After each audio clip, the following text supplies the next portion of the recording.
a perfect example of how easy it is to miss trail markers. So I came from up there down here. You can probably see the black marker trail over there. And I came to this fork and it looks so clearly like this is the right path to take. But it's not, because I went down there and there was no trail marker. So I backtracked to this point where I'm at right now. I turn around and I look and I don't see anything, but the more carefully I look, there it is. There's the trail marker. So sometimes, depending on what position the sun is at, it's sometimes going to be difficult to spot some of these trail markers. So be very, very careful, because it's just so damn easy to get lost sometimes in these places. And so, yeah, now we're back on the black trail once more. I hear some rustling in the wood. There's probably deer, hopefully. But yeah, still moving forward, still continuing. There it is. The trail moves onward. Another interesting situation just came up. So there's can't see it from here, but there was a little mountain. I came down and then through this trail. And now I'm up here going up to this beautiful overlook. The thing is, I don't know where the trail continues. Now you're going to notice these kinds of rocks sometimes. They're known as cairn rocks.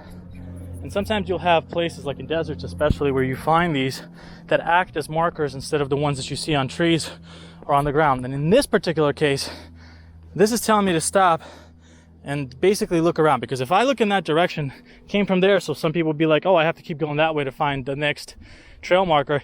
It doesn't even look like it leads anywhere. However, if I look at this and I look this way, look at that.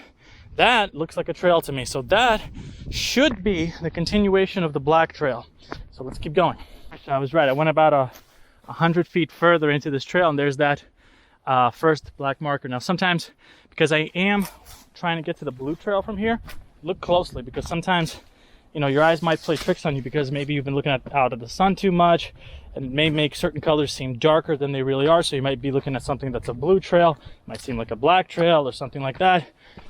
Just get a closer look just to be sure, because right now I'm continuing along the black trail.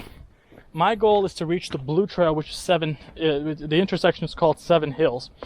But the thing is, along the way, I'm going to cross a white trail, which I actually can take. It's going to lead me back to the parking lot.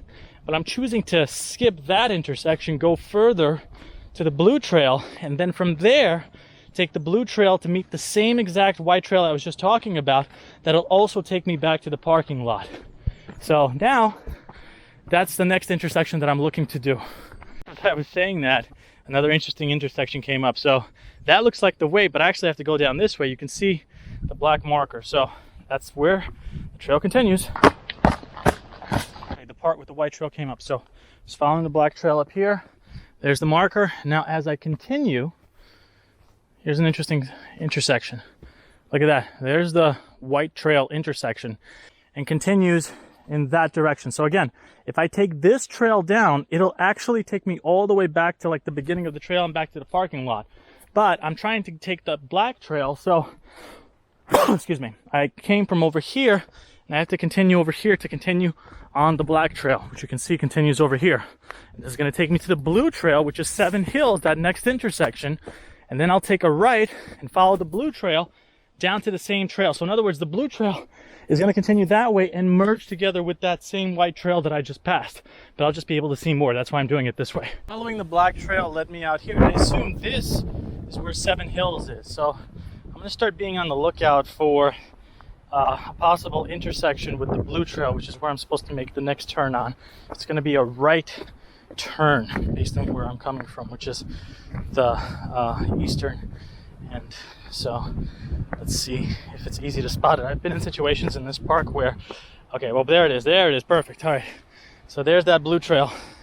Okay, so blue trail can continue in that direction. Now it's also the black trail as well, but in this case I'm supposed to go right. So I came from there. If I'm heading this way, I got to turn this way to continue along with the blue trail. I'm glad this is the case, because usually there were other parts of this park that I was on where I was in these kinds of summits and it was hard to find the particular trail marker that I was looking for. So I'm glad that's not the case here.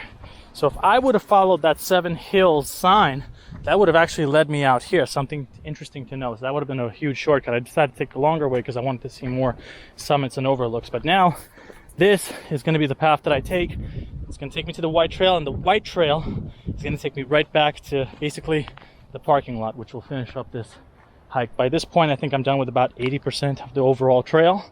So this is actually a huge confidence booster when I see things like this, that things are going according to plan.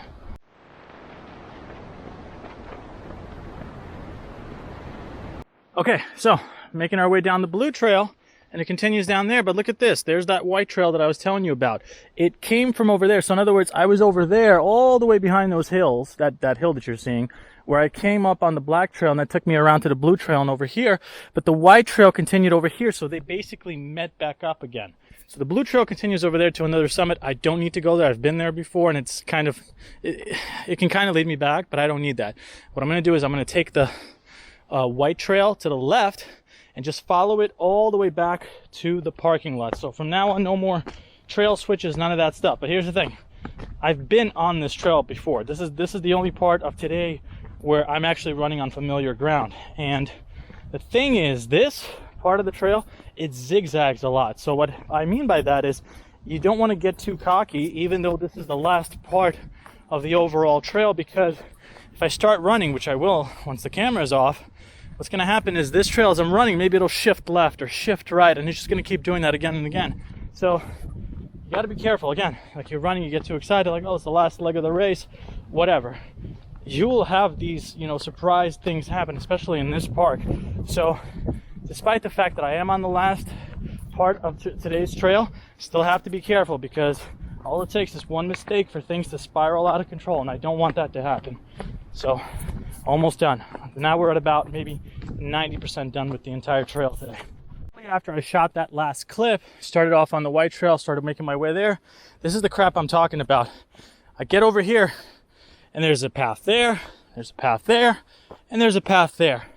Where am I supposed to go? There's no arrows, no nothing. So what I did was I continued going down in the same direction that I was, which is down, and I continued following that, and lo and behold, there's the next white trail marker. So the thing about this is that when you have intersections like this and there's no markers whatsoever, be cautious, make your way down what seems like the most obvious path just a little bit, work your way back, then see what the other one is.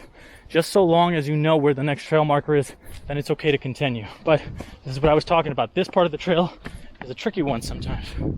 As I'm making my way down the white trail, there's a beautiful Bambi over there. Hey, buddy. There's a lot of those in this park. Thank God it's not a bear.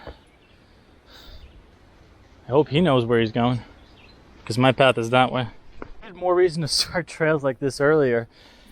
That's the white trail marker, and as the sun starts to come down in a certain position, you're going to see some of the trees light up in a way where it's going to look like there's a white trail marker, like something like this, but this is not actually paint. This is just something that's part of the tree, or perhaps you'll see some highlight on the tree that looks like a trail marker, and you can mistake it for that.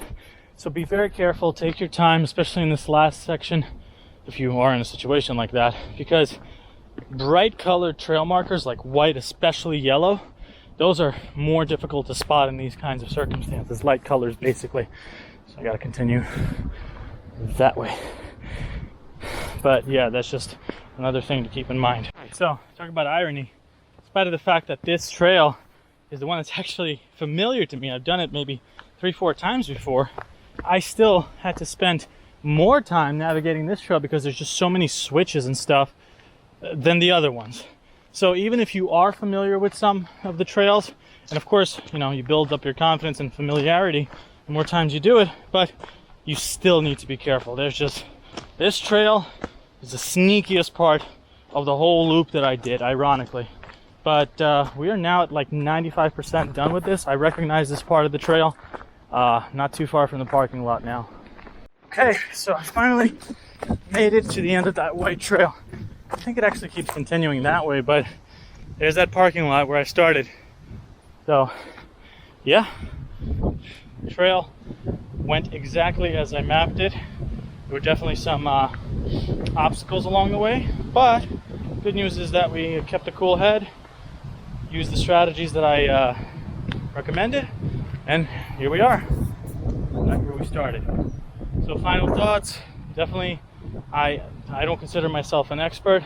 I'm just someone that has had a lot of bad experiences in getting lost in the woods and having to figure out a lot of the stuff that I've been sharing with you in this video, but these same tips really helped me get out of this situation, because again, like 80+% of the trail that I did today was completely new to me. So me being in those situations where I wasn't able to, you know, figure out immediately where to go was important, because when you're on these trails, it's not so much staying on trail that's the difficult part, it's getting back on the trail. If you get lost, that's the more difficult part that you have to know how to do. So I hope these tips helped. If you enjoyed this video, like and share it, but if not, thanks for watching it, yeah, thanks again, take care.